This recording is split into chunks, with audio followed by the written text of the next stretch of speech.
DJ वाला भैया base बढ़ा।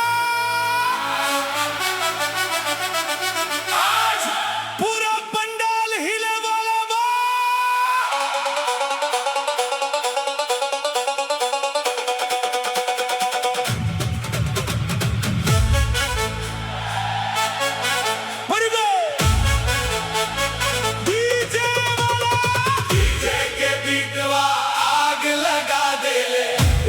ठुमका पे भीड़ जगा देले,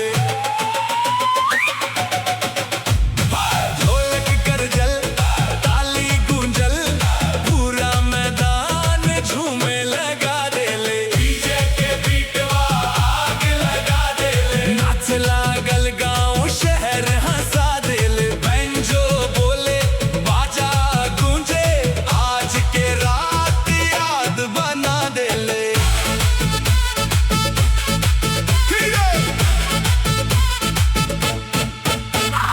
रंग बिरंग लाइटियां चमके, मंचुआ पर मस्ती दमके, हाथ उठे ते आसमान बोले, बीट सुनत हर दिलवा डोले। यार दोस्त सब साथे आइले, हंसी खुशी के रंग सजैले। एक दुनिया सबके भागई, नाचे के मौसम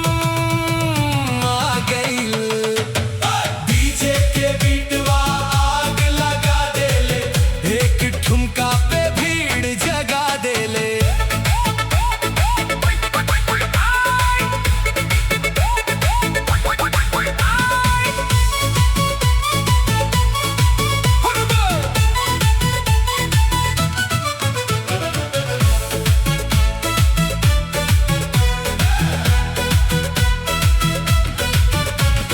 धुआं धुआं स्टेज चमके, बीट पे हर कदम थिरके, सीटी ताली हंसी के शोर।